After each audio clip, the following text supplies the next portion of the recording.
there was one night that I was just like completely paralyzed. I just had so much fear in my heart that there was no way I could get that soul light out to send that love, to get them to sort of shift and move off. And so I called in Archangel Michael and I begged. I was like, please, I need help with this. It's too much. I can't get rid of them. They're coming through thick and fast, and I like need your help. And I had my eyes open. I was fully conscious, like in my bed, and I literally saw his sword from the corner of my room just flash out and just literally cut in the exact area that I was feeling this being that was terrorizing me. And he just slashed down and it was gone. I felt absolute peace after that point, like that.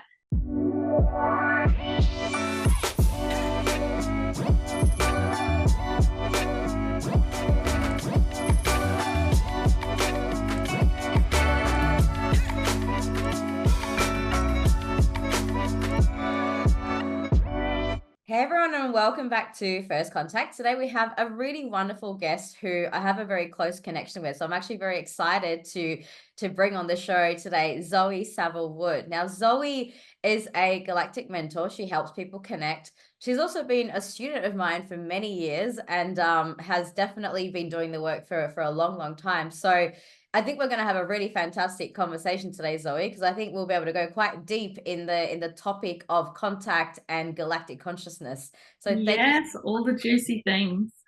Yeah, of course. So Zoë, just to contextualize this, tell us about your journey. I mean, there was a point in your life where you didn't even believe any of this stuff. So talk us through that journey a little bit about how you got started to where you are now. Okay, I'm going to try and be as concise as I can. As most people know, there's so many elements that go into your spiritual journey. So, and you uncover more the more you go through your journey, the more you uncover about your beginnings. So, yes, I come from a family who's not particularly religious, not spiritual at all. If it wasn't stated by science, then it doesn't exist pretty much, or if you can't see it with your own eyes, it's not there. So I very much grew up in an environment where the experiences that I was having had no sounding board. What I was experiencing, I shut down and ignored, and basically like convinced or brainwashed myself just through repetitive thought that none of this was real. It wasn't until I moved to Australia from New Zealand and I felt drawn to go to a yoga class. And I didn't even know what yoga was at the time, but I went to this class. I was in this tiny little town in Victoria, and I went to this yoga class, and it ended up being the most potent experience, I guess, of my journey to that point. The teacher was not teaching us yoga, though that's what she was calling it. She was teaching us a blend of modalities that I now realize was a mix of, certainly yoga practices, but also breath work.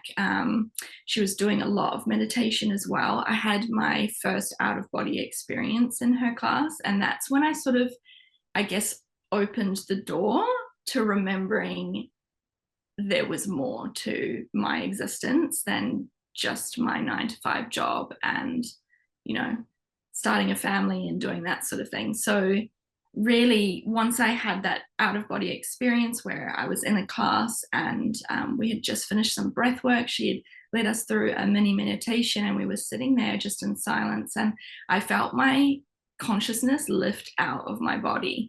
So I now understand this as, some people call it astral travel, some people call it remote viewing, but essentially my consciousness lifted above my physical form, and I was watching everyone with precise detail from the rafters in the roof. I could see the people sitting behind me with their eyes closed. I had my eyes closed. I could see people sitting beside me, the teacher in front of me, like every single detail, and I was seeing it from outside of my body. So that was really, I guess, what, like I say, opened that door. And then from there, I moved to Perth from Victoria, and I was, having a conversation with a friend And she said, look, I've got this meditation teacher. I really want you to come to one of her classes. It happened to be Eesha. And so I went to this meditation and I thought to myself, these people are mad. I'm mad. Like, what is this? I can't come to this. This is like beyond anything I've ever known and anything I think I don't really want to know. And so I questioned whether I wanted to come back, but it was like within a week, my body, like my soul was telling me like, no, you need to go back. You need to keep going. And so when I went consistently, that's when I started realizing that, you know, Eesha had all the language for what it was that I was experiencing. Eesha had the same experiences. And so we really had this beautiful community that I could then step into, people who understood and could relate. And I had this sounding board for what it was that I was experiencing through my life. And that was just so priceless. That really helped me in terms of putting the experiences that I was having into fact for myself, so my own truth.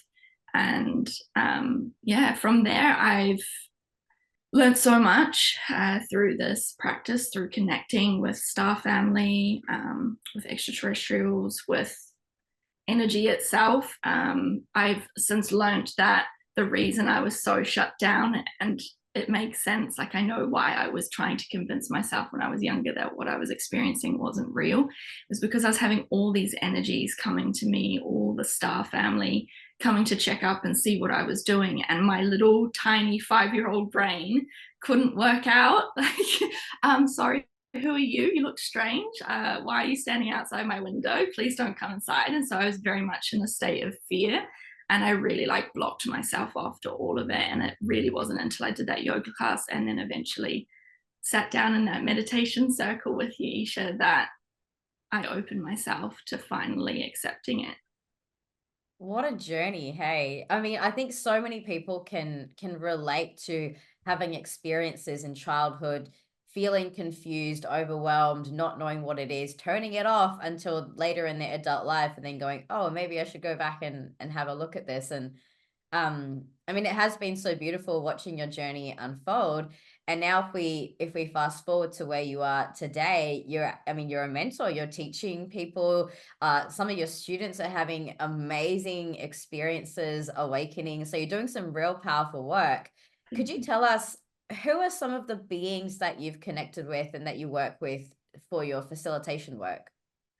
There's no limit, like, you know, there's no limit. Everyone steps in whenever their specific unique frequency is required. So if I was, you know, pulling sort of like energies out of the hat, like more recent ones, I did a 7/7 activation with Yamoja, the Yoruban goddess of the ocean. And so there's the sort of gods and goddesses, the energy behind those mythological beings that does exist as energy that we connect through.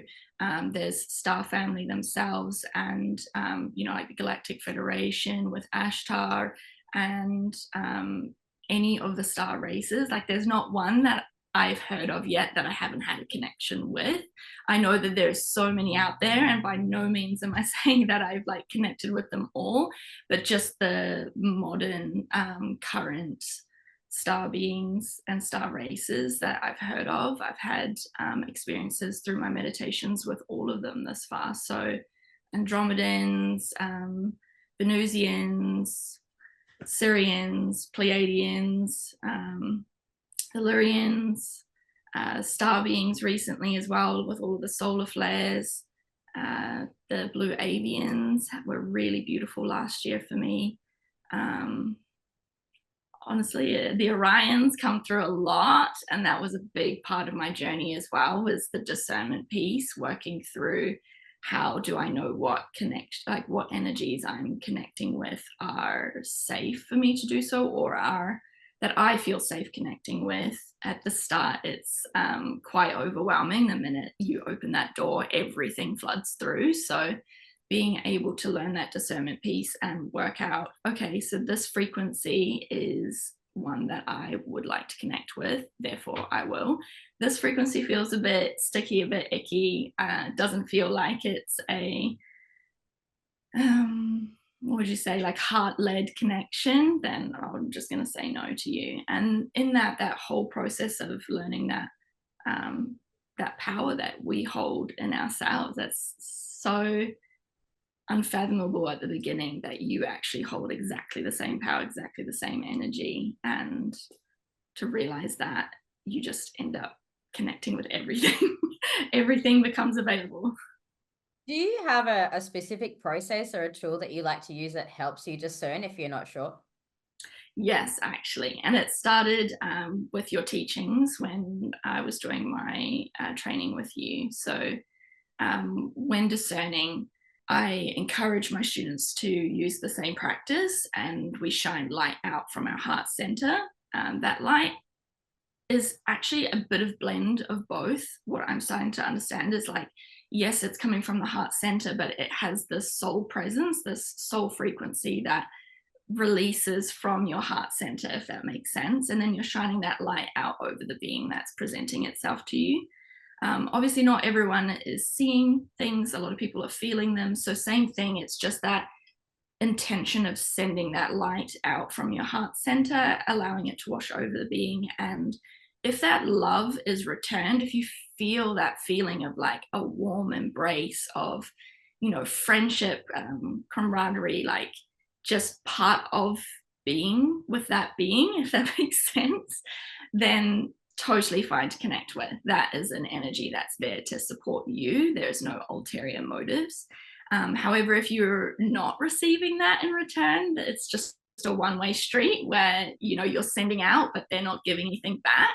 I think that's really an indication of when you are meeting with a being that's there just for their own purposes, whether that's to steer you on a different course, or remove some of your, well, not remove, but take some of your energy for their benefit. Then yeah, so that's really where the discernment piece comes in, being able to determine, okay, who I'm connecting with here isn't who they say they are, or isn't really a being with a frequency that I want to hold, and this person is, and so I'm going to continue with them. Is there a general rule of thumb around certain races where you can go, okay, you know what, they're from this race, so I, as a general rule, feel pretty safe connecting with them? You know what? It's so interesting. I encourage my students to discern, but eventually over time, what happens is you do get sort of I would almost say it's like instinctual sense of whether a frequency is true or not. And so over time, as you're connecting with these beings and you're developing your energetic relationship with them, it's like your body begins to learn their frequency, begins to filter through those like light codes and things, so that you really do feel safe in their presence. And that's usually when I'm like, it's totally fine, you probably don't need to discern in that instance, but it comes with time, it comes with practice. And there's always those times where you think, oh, I've got this down, like I don't need to worry about discernment anymore, like it's all good. It's usually around the piece when you realize that they can't really do anything to you without your permission. So once you've learned that actually I hold the power and no one can really touch me unless I say so, you kind of think, oh, I probably don't need discernment anymore. But that's usually when I find it's like that extra layer of initiation, where it's like, actually occasionally someone will pop in and you think, something's off about you, like you just don't seem right, there's something a bit shady, and you discern, and then you realize, oh, okay, this is a frequency that I haven't discerned, and it's certainly not one that I want to be connecting with. So then yeah, you just ask them to leave, and they do so, thankfully. Is there a generalization though that you can make across the races, or do you have to go being by being? Like, say for example, you're connecting with the Pleiadian.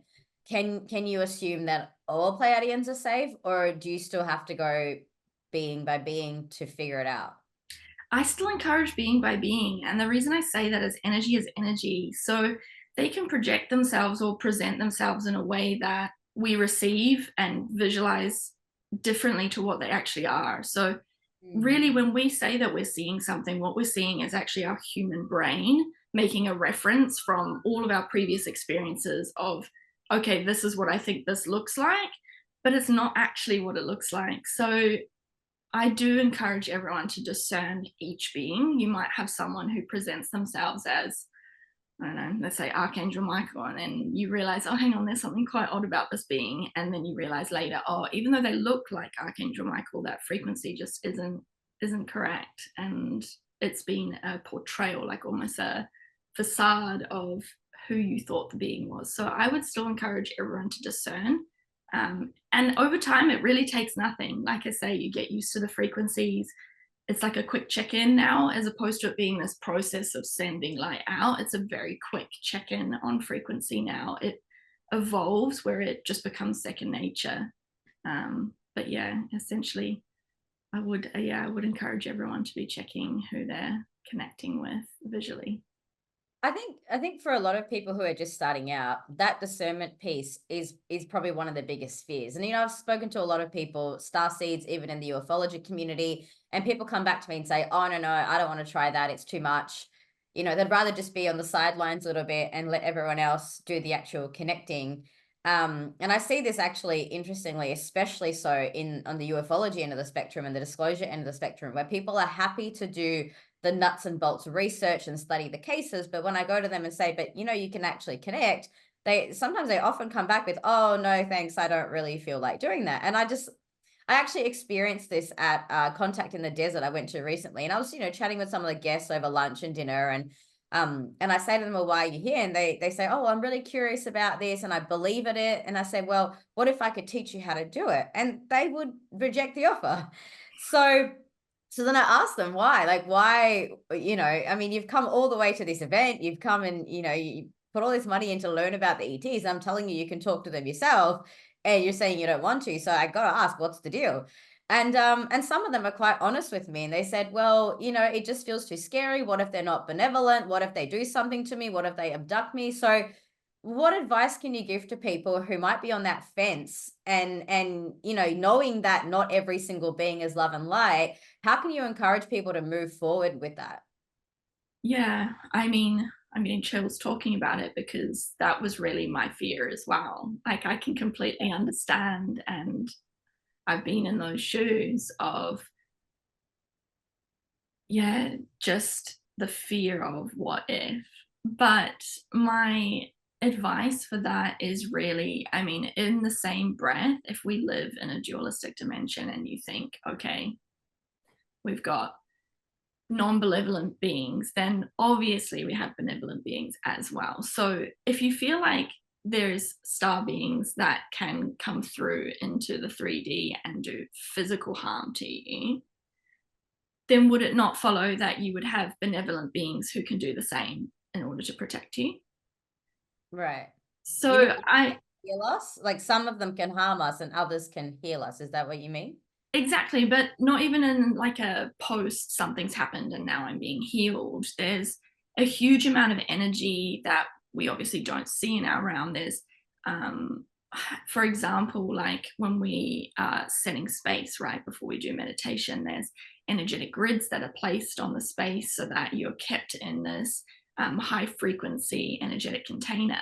When we talk about frequency, it's doesn't match when there's a low vibrational frequency and a high vibrational frequency. So by putting yourself into those containers where you're sitting in a higher vibrational frequency, those lower vibrational frequencies can't even enter. Like, that's not how it works. And what happens is a lot of people think, oh, but I was in a meditation circle and I felt something that didn't feel nice.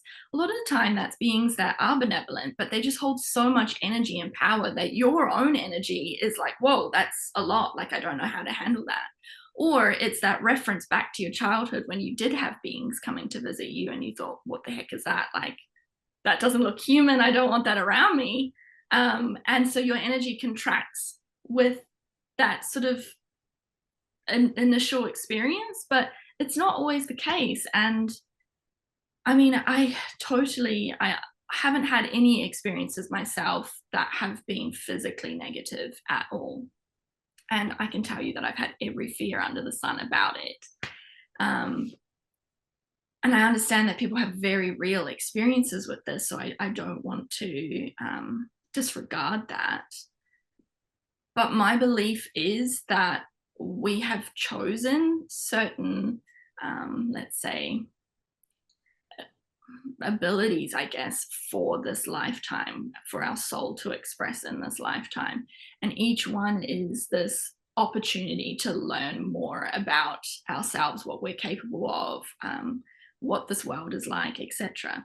So when someone is having a negative experience to something, I would almost say like it's showing you the way. Like this is telling you that there is something here for you to look at. So by turning away from it, it's not going to make it go away. In fact, it's only going to keep coming. Like that's my experience of it. So when we actually turn to it with the tools that we know we have to keep us feeling safe and protected, and with the star family and the beings and the ascended masters and the angels, all those energetic beings who are there for our highest good, you face that stuff and then you look back and you go, huh, I actually got through that and nothing happened. I'm all good. Yeah. So I know what you mean. It's such an interesting one to talk people through, but again, it's something that I leave to people to make the choice themselves. I mean, if I've done it, then I know you can do it, but it's up to you. You have the choice to step into that and go, you know what, I am ready to face this. And I trust that you know how to keep me safe in doing it. And yeah, I guess that's why, I look on my time in your training with so much gratitude. Is like those practices really gave me that courage. They really gave me that experience of, hey, like there's actually nothing these beings can do to me. I hold the power. Like it's all in me. So yeah, that's just like a invaluable lesson. Like there's no price you can put on that. That's so beautiful. And I think people who might be on the fence a little bit will find that message very inspiring, because I think the other aspect is people think they have to go through it alone, Mm, and I mean, I say this all the time. Like if I was gonna, deadlift 100 kilos, I'd be hiring a coach. I wouldn't be doing that on my own. So why isn't it the same with spiritual training? Of course, you learnt with me, and now you're training a lot of other people as well in your community. And I think it's important to recognize that it's okay to get help. It's okay to have a community of people where you can learn and grow, instead of just assuming that because it's spiritual, it has to be all by yourself. I think there's a bit of stigma around that too. People say that, spiritual work is inner work, which is true. Absolutely. At the end of the day, the only person who's going to walk your path is you. But hey, I'd rather do it with my friends and family than without, and my mentors absolutely. and my community and all these amazing people. So I think, yeah, it's good to just remind people there's a lot of support out there. There are people out there who have walked the path before you. And so if you're feeling a bit scared, if you're feeling a bit shy or nervous or overwhelmed or confused, go and find someone who's been through the journey. Yeah, So absolutely. so sorry, I want to cross over a little bit now into the galactic disclosure side of things. Now, I know you also communicate with the Galactic Federation. Do you think we are getting closer towards that point where there is going to be some level of physical contact coming through soon? Ugh. I mean, I think it's already happening. I think we already are having physical contact. I just don't think it's widely known. Like, I just don't think, like you say, the disclosure's not there. I just don't think it's been acknowledged yet. But, Right. there's definitely, like, I've had my experiences out and about. I know you've had your experiences out and about. There's plenty of people I know who are having physical experiences in the 3D, like out and about. But I, I'm really, I don't follow a lot of it, to be fair. The Yeah. reason I don't do this is because I actually like connecting through what's coming through my channel. So I like, again, it's this, you can tell from like my background, this is me discerning things for myself. So I don't really like do a lot of research. I don't read a lot on these topics. My partner does. He's well into it. He loves it. But I don't really go into it all that much. He occasionally tells me things, and I think, okay, that's very confirming for what I've experienced in my meditations. But um, I don't do a lot of research there. So when I think about, is it going to happen soon? I'm really not sure how much has been disclosed thus far. Like I, Right. So you don't really know what's happening on the media side of things, but I mean, has Ashtar or any of the Galactic Council said anything to you about this?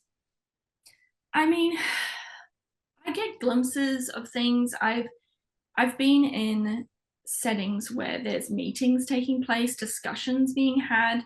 It's really interesting because at this point in my journey, I'm finding myself, like, my consciousness split across multiple outcomes, like multiple timelines, if that makes it easy to understand. But so when I'm like getting these glimpses of information and I can feel which like timeline I'm on or which outcome I'm on based on the information that I'm receiving, but it takes me a long time to churn through and be like, okay, well, what is in alignment? What's like, what frequency is coming through in this specific reality?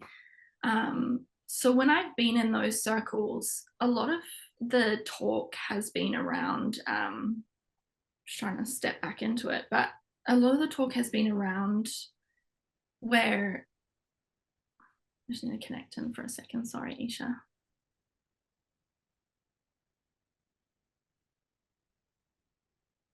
Don't think I'm allowed to say what I've seen. Sorry. Yeah, that's why I'm being blocked there. I personally want it to happen. I want there to be disclosure. I want people to know that this is outside of us, that these beings exist, that there's already communication taking place, there's trade taking place. But the reason I want that is so that everyone can kind of come on board. Like, that's really my intention for that, is that everyone can come on board and then we can start, being open about it. Yeah, beautiful. One of the things that they have allowed me to share is the importance of the vision. Not necessarily the specifics around what they're doing behind the scenes, but they keep telling me that the more of us that focus on that 2027 vision, the more likely we are going to land on their outcome. Like as you said, there's multiple potentials in the timeline, but we as human beings have the conscious choice to co-create whichever timeline we desire. And so if we work together to bring a level of convergence to that open, peaceful contact by 2027, we can land on that as the preferred outcome. Have they said anything to you on that regard? Not specific. Well, I mean, in terms of understanding that by all of us drawing our attention to it, that we then like physically manifest it in our reality quicker or sooner, if you want to look at it that way, yes. But no, not in those specific words. Like, I haven't received any like specific dates myself, but definitely in terms of us all becoming aware. And in that, I feel like there's this internal piece that has to happen. It can't just be a case of like, oh, we all agree that now there's aliens. It's actually this internal piece that has to happen where we're actually all open to being part of that macrosm, that sort of bigger picture. And in that internal opening, I think that's when that flows through. That's sort of like the I guess vision that I've been shown. But there's definitely a lot of work they're doing. The activations that I do on the intergalactic gateway, so like the 7-7, the 8-8-8, or the 9-9s, whenever we're doing that sort of like planetary work and I'm stepping out with either the group that I'm with, or if I'm doing it myself and I'm going up with star family above the earth, there's just like, it's like there's like legions of angels going out across the, like Earth's light grid. There's like star beings left, right, and center. There's ships everywhere. Like, there's just so much going on that I have no doubt that there's a lot that they're doing behind the scenes already, things that we don't even need to know about. But yeah, it will be really nice when we do get to just all accept that, yeah, this is our universe, this is the cosmos, this is what we all are connected to. Yeah, beautiful. You did mention earlier that you had quite a strong connection with the Orions, and I know that the Orion beings are very much involved in the overseeing of the planetary timelines, the keeping of the divine order.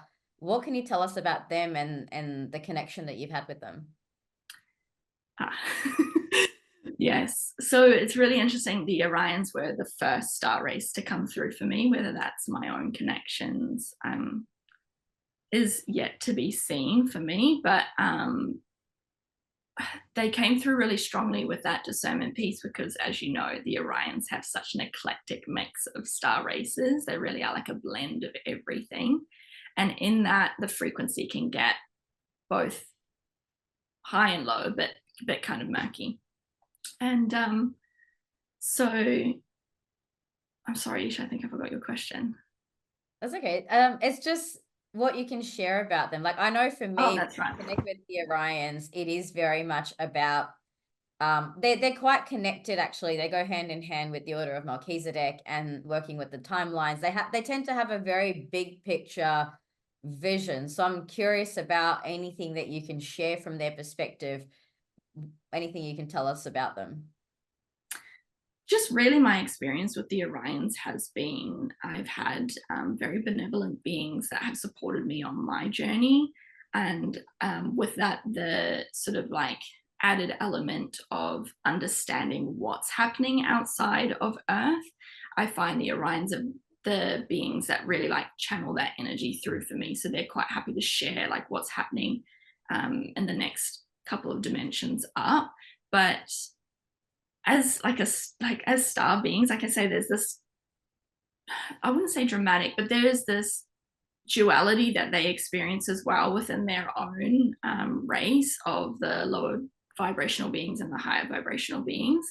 And so what I know of the Orions is very much like this, I don't know how to put it into words, it's like they're there to guide you through that discernment piece so that you can grasp what it is that they're then sharing with you about what's going on in their dimension, like what's happening in their realm. That's really been the experience that I've had with them. And as beings, they're very, I feel like almost like all the movies that we have around like aliens and things come from the Orions. Like it's like the Orions really have that story behind them. There's things happening that aren't particularly nice. There's things happening that are, you know, very heroic, very like self-sacrificing, and they really hold that, I guess, balance of both. And so when you're connecting with them, you might learn how to discern between the lower and then the higher. And then once you start connecting with the higher, that's when you start filtering through all this information about, you know, like what they've experienced in their timelines and how that's really the knowledge that they're sharing with us for ours. Does that help? Yeah, yeah. It was interesting to hear your experience, because people do have very different experiences, even within the same race. Like what you're describing with the Orions is quite different to the experience I've had with the Orions, but that's because when I connect with the Orions, we're usually discussing planetary timelines. So, so it's interesting to hear the vastness in people's experiences, and particularly if you do have soul aspects there, then perhaps, a lot of people talk about the Orion Wars and some of the things that have happened there. Now, I don't have a lot of personal experience with that because I don't feel like I've had much to do with it. But for me, I'm more connected with on the Lyran side of things, So I think everybody has a different experience that they connect in with depending on their soul journey. So when you're connecting in with some of these galactic beings, do you see them more as just like a generalized race, or could you give us, for example, a name of one of the beings and a very specific being that you've connected with? From like any star being. Yeah, any. Like, do you have that level of specificity with any of them? Yeah, I mean, you mean like a singular name, like the name of a specific being, but not part of, like not the race? Yeah, yeah. Oh, right. Um, And you mentioned Ashtar. That's one. I mean, that's a yeah, big. yeah. And so for me, I'm very visual. I don't like, that's my main sense. So I see things, I'm shown. So when I'm connecting with the energies, they aren't speaking to me. They do occasionally, but it's short, sharp. It's usually like a direction. It's if I'm doing something I shouldn't be doing, or, you know, they're trying to like just snap me out of something really quickly. Then I'll hear something, someone talking to me, and it'd be a big stop or something. But there's no conversation for me like there is with you and I now. It's all visual. So when I'm connecting with the beings, I'm seeing them. I don't communicate with them through, how do I describe this? I don't communicate with them through spoken word. I communicate with them through how I see them, and then they show me. It's almost like a knowing. They show me in through my third eye, like what needs to happen, if that makes sense. So for example, if I was connecting with, and it's interesting you say that, the first Orion being that I connected with calls himself Orion, but basically he's this giant lion from, you know how, what's the constellation with Orion's belt on it? I can't think of it right now. I think we just call him Orion. Anyway, so the first Orion being I connected with came through, and I asked him his name, and he said to me, Orion. But it's not that he says it to me, it's that it comes through my third eye, like I know it, if that makes sense. And then in that, I asked, you know, like, is that the star system you're from? Like, are you an Orion being from the Orion constellation? And he was like, no, that's my name. So I just have to trust that. Like, I've done my discernment piece. I know that the frequency is high vibrational, and so I just have to trust whatever information they're willing to give me through this almost knowing. And then visually, when we're on journeys, they just show me. So they'll lead me down a path, they'll walk me through the spaceship, they'll take me into this room, you know, they'll gesture towards what I need to do. It's not a case of like speaking it to me. And then it's usually later on, it's usually actually when I'm not connecting in, that when I'm just, my brain goes into diffuse mode, that's usually when like the information trickles down. And again, it's just a knowing. It's like, oh, that explains what I was pondering about last week with this, and that explains why, you know, we have this concept of time or whatever. It all just sort of flows in from there and fills the gaps. So it's not that I'm having like a face-to-face conversation where I get to like ask questions and get a lot of answers straight off the bat. It sometimes takes time, once I've connected with a being a few times and have that relationship with them, that they'll then give me little bits and pieces like that. Beautiful. So you mentioned going on the starships. Yeah. Tell us about that. I mean, they're so like, it's amazing. Each one is so different. Like, there are times I've been on one where it does feel more like the typical Hollywood spaceship, where it's almost like a metallic-y kind of material. There's other times I've been on spaceships where they're more of a light ship, and it just sort of like molds to whatever you need it to be. Things just appear from like nowhere. There's others that feel very like almost like a hologram, where they're showing you a specific image. So it's almost like you get to experience it as if you were like here in this world, like sitting in this chair. It's like very physical material, but it's really interesting. Each one is so different. And yeah, what I find on each of them that I connect with, there's no specific like one race of being. There's often a mix. And I think that's what I've gathered from, you know, Ashtar with the Galactic Federation, is that it very much is like and when I say universal, I mean like multidimensional, universal, like collective of beings who are all here to help with this work. And so, yeah, it's always fascinating to me when you're on a ship and you see a new being and you're just like, I haven't seen you. And then you sort of take note of what they look like. And then it might be something like, you know, you have a meditation. One of my students might mention, oh, I've, you know, connected with this being and they've told me that this is who they are. And you think, me too. So now I know, like, all these little synchronicities. Yeah. Do you think sometimes you connect with the beings because of your students? Oh, absolutely. Like, yes. Like, you're just the channel, right? And then Yeah.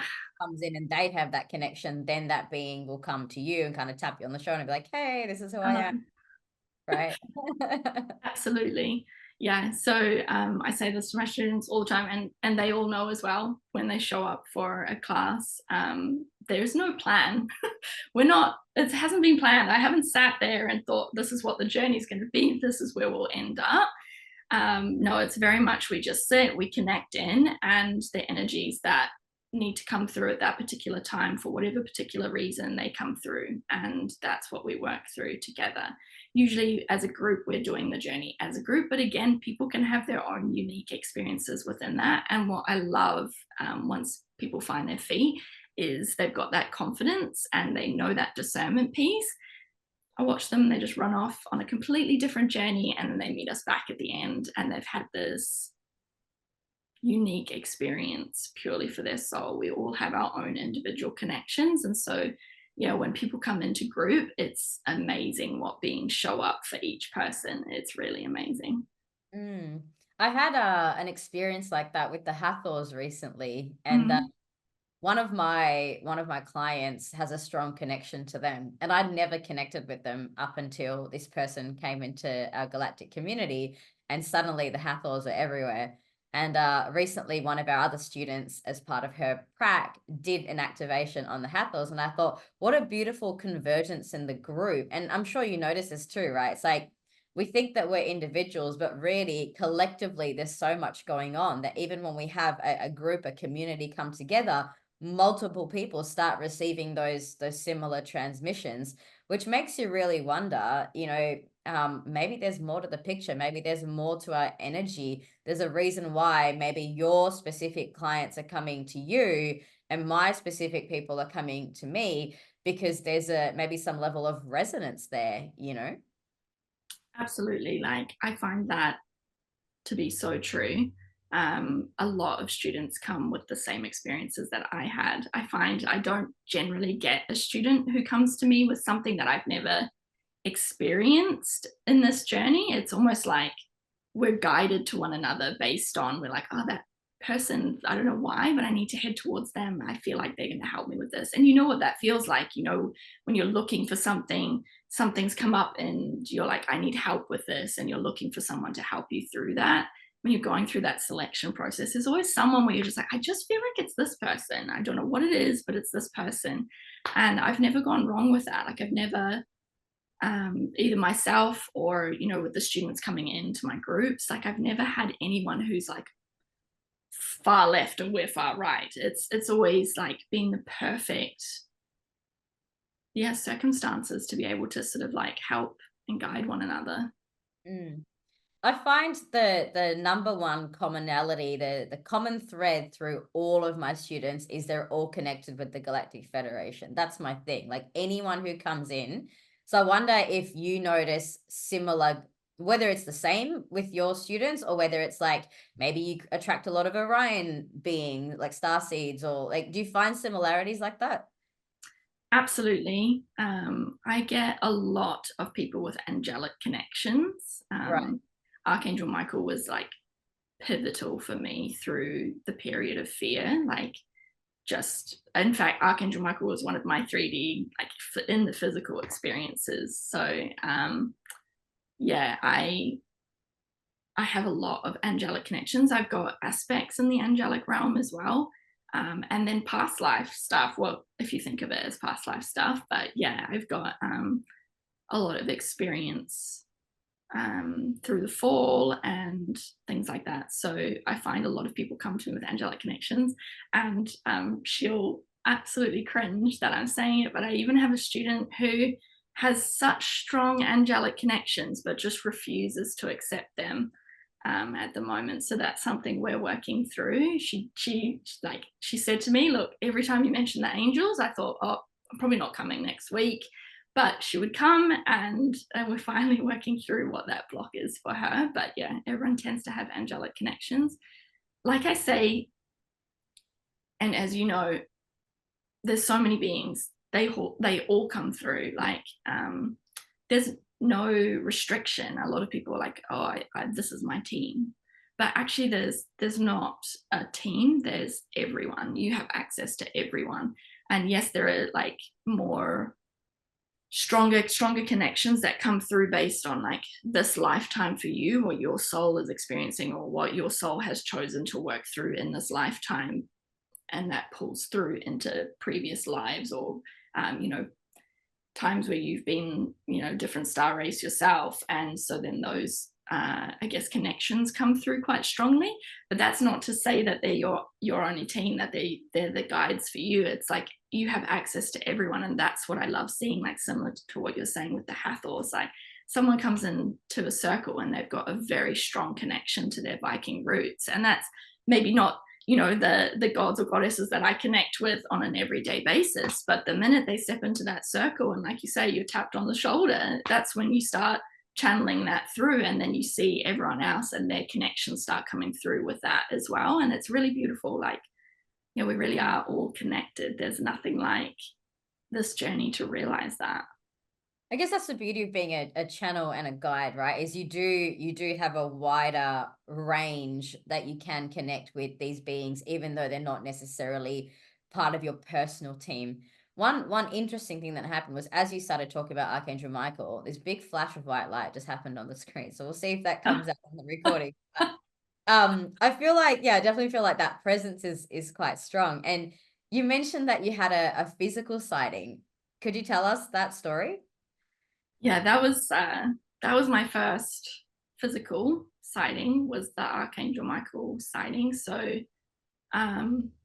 honestly thought, you know, we always have these doubts. We have these human doubts. We're like, oh, maybe, maybe I'm not sane, but it absolutely happened. And it was sort of right in the time where I was discerning. I had opened this door to energy, to being connected to these beings. And with that came a lot of fear. And with fear, we attract a lot of that same vibration. So I was having a lot of really dark, dense energies coming to me, specifically at night. They always seem to come at night. And based on that childhood experience of, well, actually, I suppose that was my first in-person experience. But when I was younger, I was absolutely petrified because I was seeing star racers standing outside my window at night. I didn't have curtains on that window. It was quite high. It was a 2-story building. And yeah, my parents didn't feel a need to put, weren't close to anyone, didn't feel a need to put a curtain there. And so I was seeing them, and the only reference that I had was these sneak peeks that I'd had of my, you know, when you pretend that you needed to go to the toilet, but really you just didn't want to go to bed. And I had these sneak peeks of my dad watching Mars attacks. And so the only reference I had for these beings that I was seeing, these Orion beings, the Andromedans, the Arcturians, you know, was these Mars attacks beings that come and destroy and, you know, sew your head to a little Chihuahua dog. Like that was the experience that I had. So that was when I really started like closing myself off to it. But that was my physical experience of it. And then coming into my sort of like more recent consciousness, like once I opened that door, all of these like heavy, dense energies started coming. They were like, no, we're quite happy for you not to start connecting. Thanks. We're happy how things are. And there was one night that I was just like completely paralyzed. I just had so much fear in my heart that there was no way I could get that soul light out to send that love, to get them to sort of shift and move off. And so I called in Archangel Michael and I begged. I was like, please, I need help with this. It's too much. I can't get rid of them. They're coming through thick and fast, and I like need your help. And I had my eyes open. I was fully conscious, like in my bed. And I literally saw his sword from the corner of my room just flash out and just literally cut in the exact area that I was feeling this being that was terrorizing me. And he just slashed down and it was gone. I felt absolute peace after that point. Like that low vibrational frequency was just, it had transmuted, it had gone. And I even woke my partner up. I was like, I can't believe I just saw a sword in our room. Like it was, my eyes were open. I didn't have them closed. It wasn't coming through my third eye because I know what that feels like. I was like, it was unreal. I experienced that. It's quite a powerful experience. You know, one thing that I have noticed is they don't often come through in that way. It seems to be like a as and when necessary. Mm. Kind of relating to your experience, the one time that I saw Ashtar like physically, like so tangibly come into my room was when I was running an event in Melbourne a few years ago. We're doing a Trinity activation and the energies were so dense. We were getting attacked like from all angles, you know. And I got woken up at 2 in the morning, like the starship had just landed sort of, I want to say like in parallel, because it was obviously in another dimension. It's like it physically Mm. landed on the roof, but it was like in the room. It was like my room and the starship were like together, you know. And Ashtar just walks out, and it was actually scary for me because I'm so used to having the telepathic contact that when he actually came into the room, I was like, "Holy moly, what is this?" And you know, he calmed me down and said, "Don't worry, like it's okay." And in a similar fashion, just like one sweep of the room and just like cleared everything out. I was like, oh my God. Yeah, So it's, you can tell, you know the difference, like you feel it. You're like, well, this isn't me connecting, yeah, like you say, and seeing it in almost like a telepathic way. It's very much in my space, physical 3D.